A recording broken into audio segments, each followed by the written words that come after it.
तो ये स्वतंत्र हो सकता है, लेकिन अन्य सभी योनियों में जितने भी जीव आत्मा निवास करती है वो सब परायधीन है। महापुरुषों ने कहा कि परायाधीन सपनों सुख नहीं, परायाधीन रहने से कभी भी सुखने में सुख की कामना नहीं करनी चाहिए, क्योंकि तो इसको मिलेगा ही नहीं।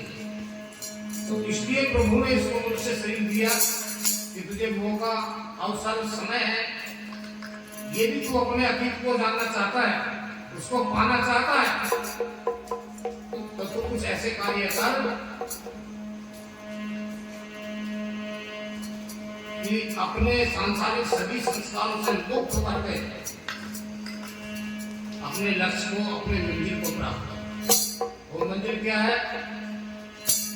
ये जीवात्मा इस संसार में रहना भी चाहती है और रहना भी नहीं चाहती। तो महापुरुषों ने बताया कि इस मनुष्य को श्रेष्ठ तभी कहा जा सकता है जब ये श्रेष्ठ कर्म वाली स्वभाव की आत्मा बनेगी। संतों ने इस शरीर को, किसी ने महल, किसी ने बाग, किसी ने पिंजरा, अनेकों अनेकों नाम से इसका वर्णन किया। वो प्रभु सब में समाया हुआ है, वो मुझे भी समा गया है, लेकिन मैं इन आंखों से सारे ब्रह्मांड को, सृष्टि को देखता हूँ, लेकिन कभी अपने आप को जानने का प्रयास नहीं करते हैं। उस परमपिता परमात्मा ने इस शरीर को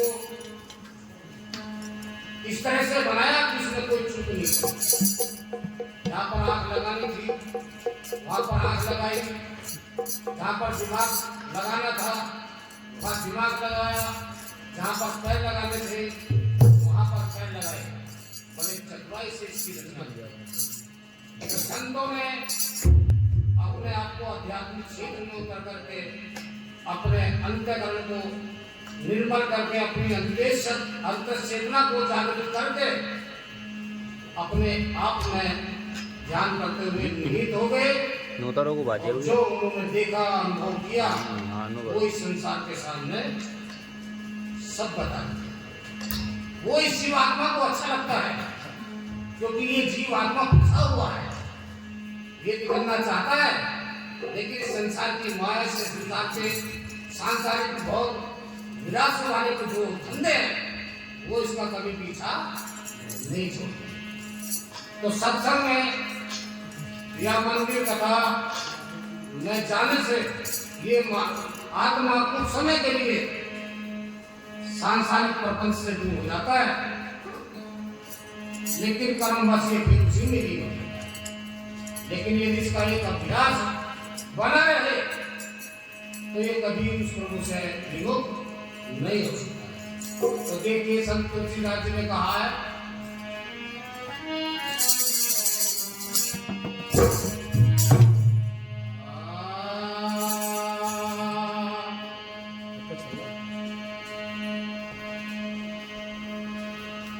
तो सतगुरु दिल का चांदना, सतगुरु दिल का चांदना, तो फिर सतगुरु आंगे, जब तक सतगुरु ना मिले तो जेल जबर का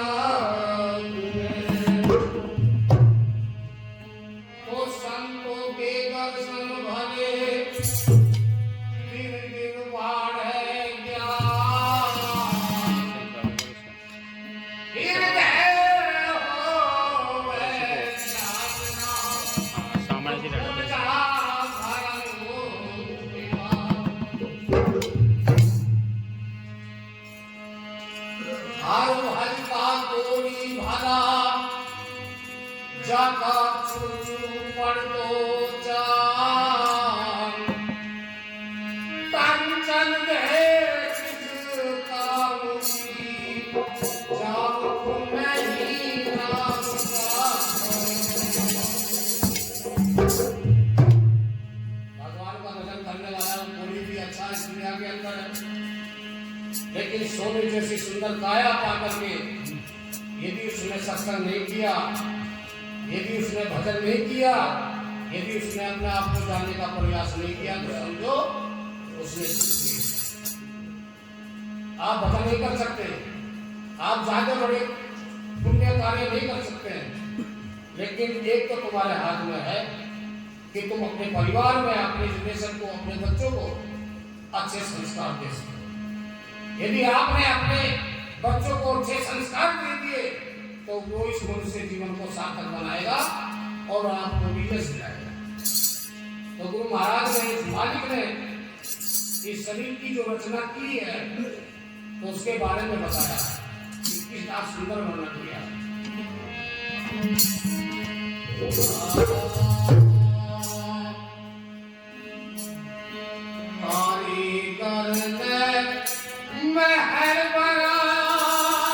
ओहो हो गया बात।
अभी ने तो उसको अधिक दिमाग दे दिया।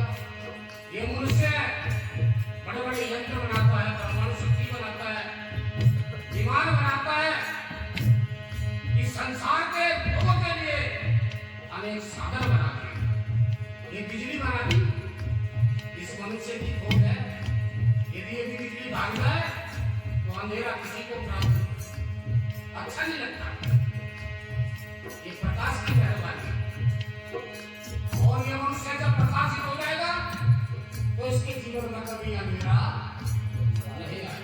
तो गुरु महाराज ने कहा कारी कर लेने हर बनाया है जिसकी में लाए लाली सच्चाई का नहीं ठिकाना सच्चाई है लाली सच्चाई का नहीं ठिकाना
जिनको सहन करना स्वभाव नहीं।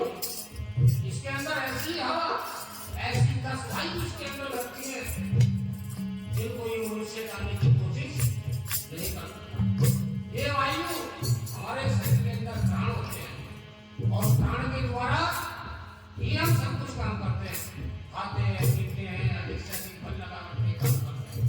यदि ये प्राण वायु मनुष्य की कमजोर हो जाए तो ये कुछ नहीं कर सकता। लेकिन ये बैठा हुआ चिंता के बजाय चिंतन करना शुरू कर दे तो उस मालिक की जो लीला है वो आप अंतर में ही देखे और अपने संख्या का समाधान भी उसको खुद ही मिल जाएगा। तो क्या कहा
कभी छूटेंगे नहीं।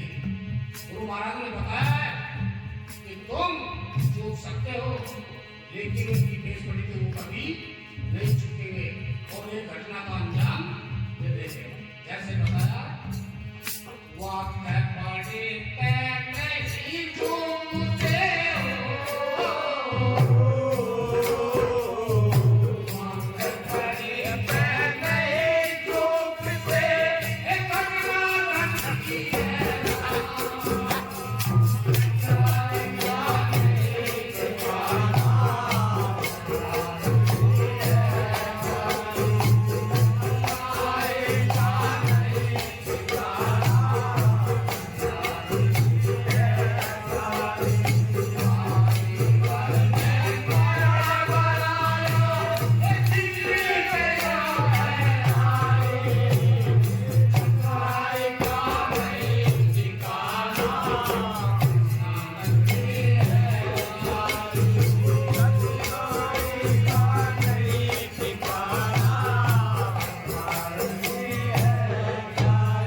तो नाड़ियां हमारे शरीर के अंदर निर्मित है।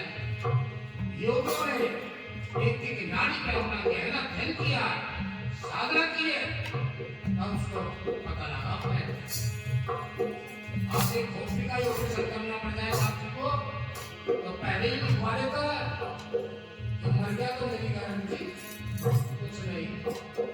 कोई परसेंट थी इस दिमाग को ऑपरेशन सक्षम हो सकते हैं, क्योंकि शरीर के अंदर इतनी सूक्ष्म नाड़ी है जो हम इन आंखों से देख नहीं सकते। तो दूरदर्शी का सहारा लेकर के ही वो डॉक्टर इसकी खोज करते हैं, उसका रिसर्च करते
सभी अंग विकसित कर दिए, ये अपना काम अपने आप काम कर।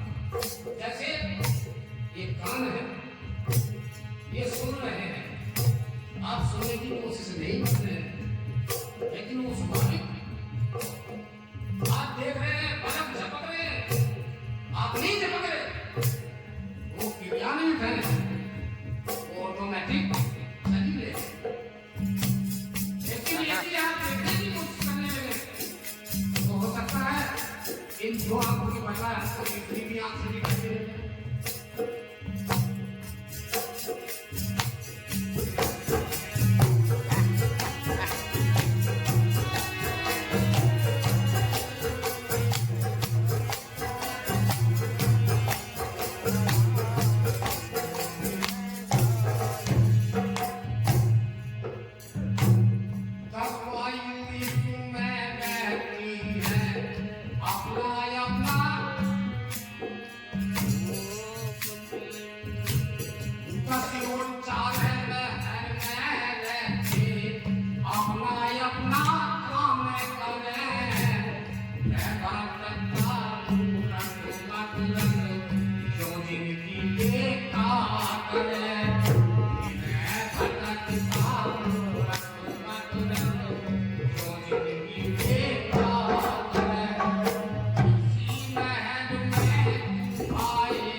आए तू है